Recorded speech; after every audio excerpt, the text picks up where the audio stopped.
So I had a little bit of a sleep in today. The juice man just came. Look at this. There's my weekend set. How cool is this juice? I'm really into this juice right now. A little bit of capsicum. But what's even more exciting is look at this.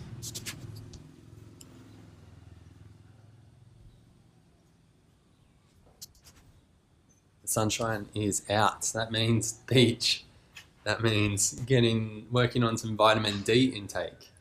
And what else was really clear last night is that it's actually coming time to break my fast. It's been playing on my mind whether I'm just thinking about it or if my body's actually calling me. And I'm coming out of the bad bit, so I've gone through the bad bit. Those detox symptoms that we talk about, I've gone through a deeper level of that, and I'm coming out the other end, ready for some nourishment. So either this afternoon, maybe tomorrow, it's time to break my fast. I've got a new protocol that I'm going to try out to break my fast, which I'm really excited for. And yeah, it's going to be a good weekend. Right, here we are on day number, I don't even remember anymore. Day number 18. Day number 18 on the juice fast. Had to make this video because I just feel friggin' incredible today. It's amazing how in a couple of days you can go from feeling like shit to feeling like you want to just take over the world. So I just wanted to give, what are we going to have this afternoon? I always like to have a green juice at night time. So I'm going to have cucumber, coriander, celery, apple and lemon. I know a lot of people don't like coriander, but this one's actually not too bad at all. It's also good at pulling heavy metals out of the body, the coriander. So it's a good one to add into your juice whenever you do get the chance.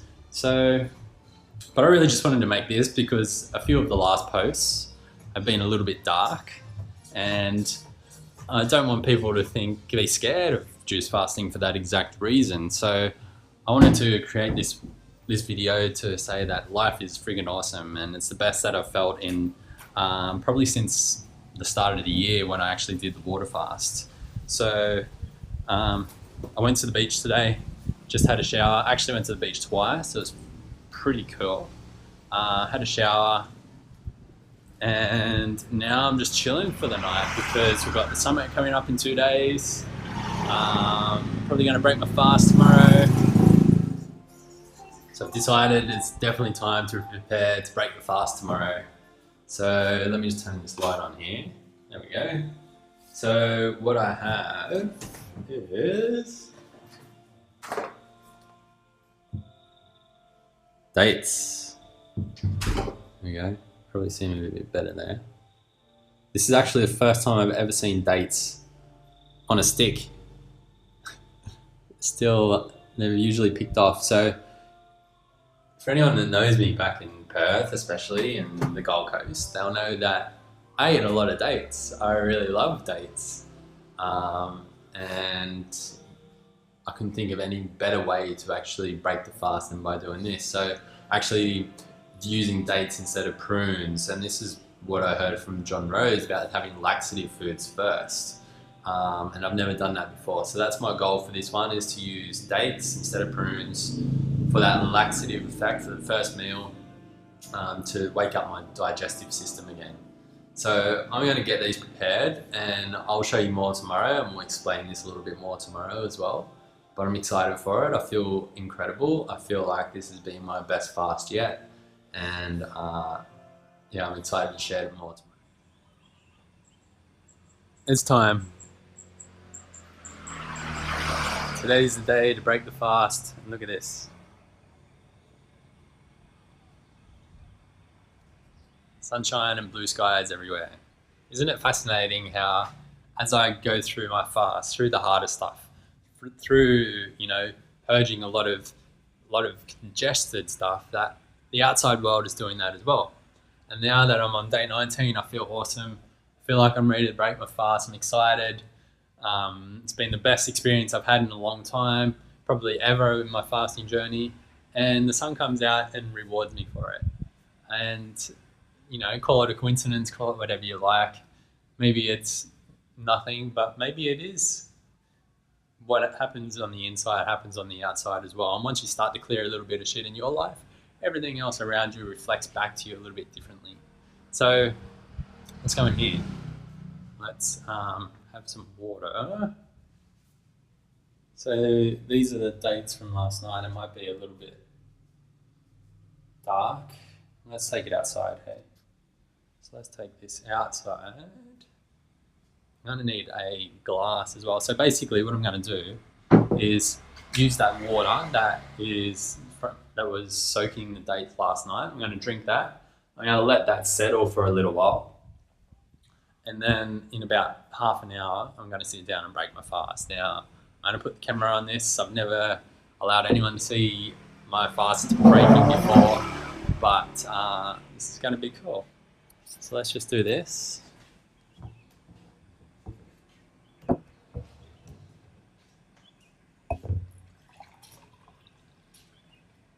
This is it. So it's day number 19. You might ask, why day number 19, Mitch? Why didn't you go to 21? Why didn't you keep going for an entire month? And I actually battled this in my own mind. My ego was saying, go to day 21. 3 weeks sounds much better. But my body is telling me now's the time. And I tuned into what I was feeling, and now feels like the right time. Feels like the right time for a number of different reasons. First one is that Fasting Summit starts tomorrow, so I wanted to get this video out before it starts, so that was probably a little bit more on my mind. But on a nutrition sort of level, on a satiety level, I feel like I'm ready to eat again. I feel like I'm ready to refeed my body. It's hard to explain. If you haven't fasted before, then it's sort of hard to explain what that feels like. You sort of feel a calling to start eating again. And it's not out of being hungry. I could keep going if I was in the right environment, if I didn't have a ton of work going on, if I had a support system around me, I could keep going for much longer for sure. Now the third reason is that in saying all of that, we're actually doing a fast next month again when Sam gets here. So when Sam gets here, we're going through a very specific protocol called Juicing the Rainbow Bridge. Definitely stay updated with that as of August.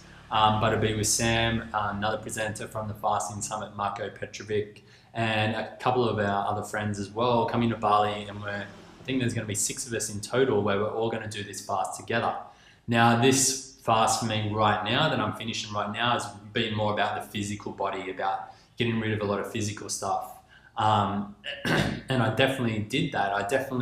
My goal was to find a healing crisis or a detox symptom, because some of the juice fasts that I'd done before, up to 10 days, were getting to a point where I was feeling good, but there was no serious detox going on. And I needed to just get that a little bit further because I knew there's more to be cleansed a little bit deeper.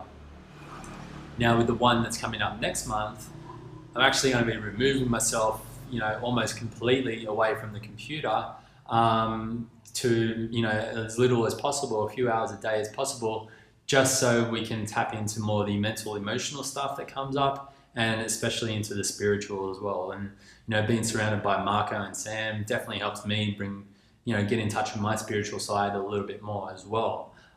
So that's the reason why I was doing that. So what I'm going to do in just a minute, you should really get in there and touch your food, smell your food. But let's recap. So I'm going to eat them in just a minute, but let's recap what I did. So starting off from the very beginning, I did a 4-day colon cleanse. Now I like to use the one on Tyler Tolman's website. It works really well for me. And I've had great results with it. So I did 4 days on that, eating apples and drinking apple juice, and definitely cleared a lot of mucus from my body during that time. And it was really good. The more I do them, the better it feels as each time I do it. Because I quit coffee 6 to 8 weeks ago, then there was no detox headaches during that time. There was actually no headaches virtually during the whole fast this time, which was really cool. So I did that for the first 4 days. On the first day of my fast was the day I left Perth. So during that day, I drank approximately, I would say, 2 liters of juice, and a lot of water, as much as I could get in, and probably about the same for the next week or so after that while I was making my juices here in Bali. So I did that, eat every day virtually, except for I think I've missed 1 day due to internet reasons. I've done yoga. So some days I had to do lighter yoga. Some days I could do, a bit more of a power yoga type situation. But that's how I kept my body moving. I got out and did a little bit of walking each day, and when I could, I got some sunshine to bring in the vitamin D to help, you know, the sun get into my cells, to really, and then to try and open up my pores and sweat a little bit as well to detoxify through the skin. So that's really what I've been doing. I haven't been doing anything crazy. I did a few breathing exercises every now and then, but I kept it really simple. And what we always used to teach was take days 3 to 5 off work so you're not doing too much. And if you have a labor intensive job, that's absolutely true. However, there's so many people, so many people that email me and say, Mitch, I can't take time off work. Do I really have to take those days off? And going through what I went through this time, if you've done it a few times, then probably not. Now, are you going to get as much of a benefit from working the entire time? Definitely not. Are you still going to get some benefits better than what you would eating? Absolutely. So sometimes if you're going to fast, if it means that you have to work, then sometimes it is, you know, a good idea to keep doing it. However, if you drink coffee, however, if you eat meat, however, if you still eat processed foods, however, if you haven't fasted that many times before, you will definitely have detox symptoms that come up on those days 2, 3, 4, 5, that may make it hard for you to function at work. So it's really up to you. If you think you can handle it, then great. If you think you can't, then rest. It's really that simple. The other easier way to get through it is if you start drinking more juice. When I got into the hard part, I realized things were going to be a little bit harder for me to stick by, you know, going to the store, to the market every day, juicing every day, spending those few hours doing those things. So I ordered 3 liters of juice, cold pressed juice delivered every single day. And that literally saved me. It made my life so much easier. It cost probably $15 a day more, but it was definitely worth it for me. So it worked out really well. So that's really been the protocol. Also doing enemas every 2 to 3 days. When I was going through that real hard detox, I was doing enemas every single day. And that just gets the elimination out of your body. If you are experiencing those detox symptoms, then eliminating that through enemas and colonics is going to be the best way and fastest way to get through that.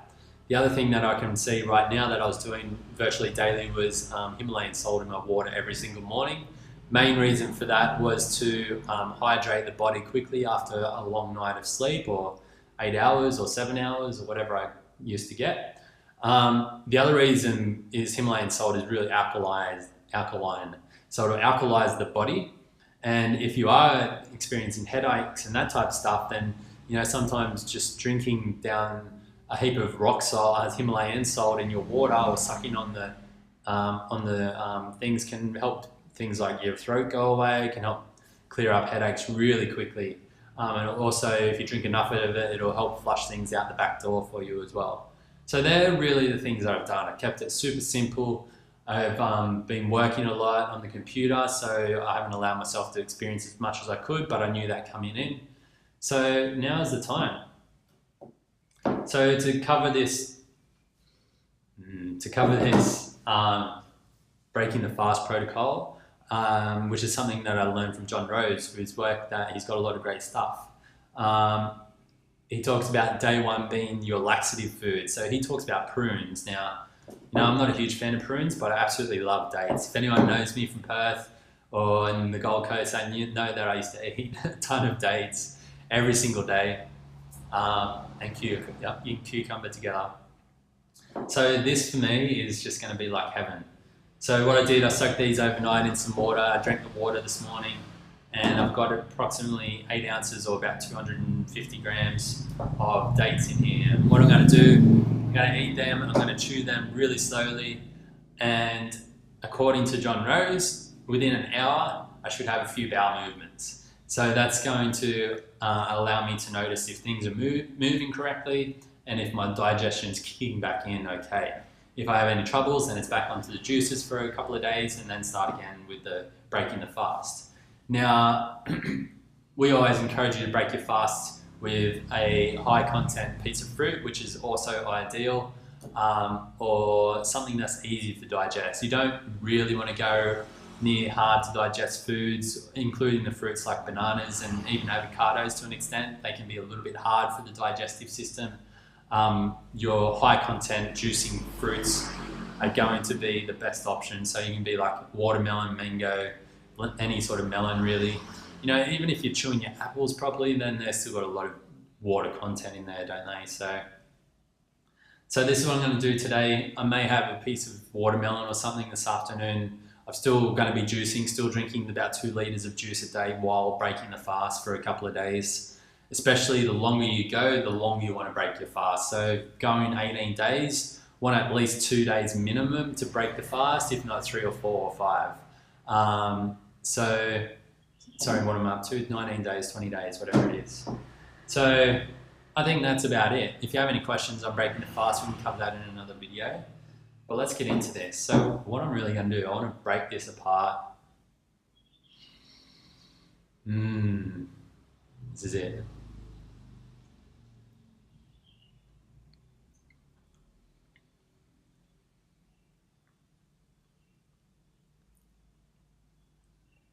That's so good. So sweet. It actually feels really weird to chew. Really weird to chew. So, to be honest, I'm not going to say anything. I'm going to enjoy this moment. To be honest, it's actually a little bit emotional. You know,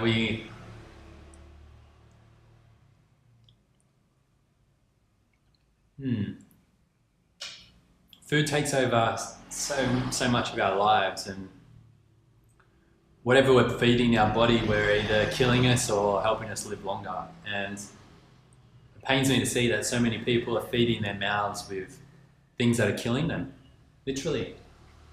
See people grow fatter and fatter each day, see people get bags under their eyes, bigger and bigger each day, see people get more sick and sick each day. It's heartbreaking. How could you do that when you know that there's a better way? And you know, that's really the message that we're trying to get across with everything that we do here, is we just want people to see that there is a better way. Not only that, I'm about to cry eating some food. How often do you do that when you eat your big, you know, greasy, oily, animal flesh type meals? It doesn't happen. This is going to make me almost tear up. I enjoy this food so much. It's an incredible gift that we have. Oh my God. So I'm not going to talk anymore. I'm just going to sit here and eat this, ponder some thoughts, and maybe we'll do a recap in a couple of weeks after the summit's done.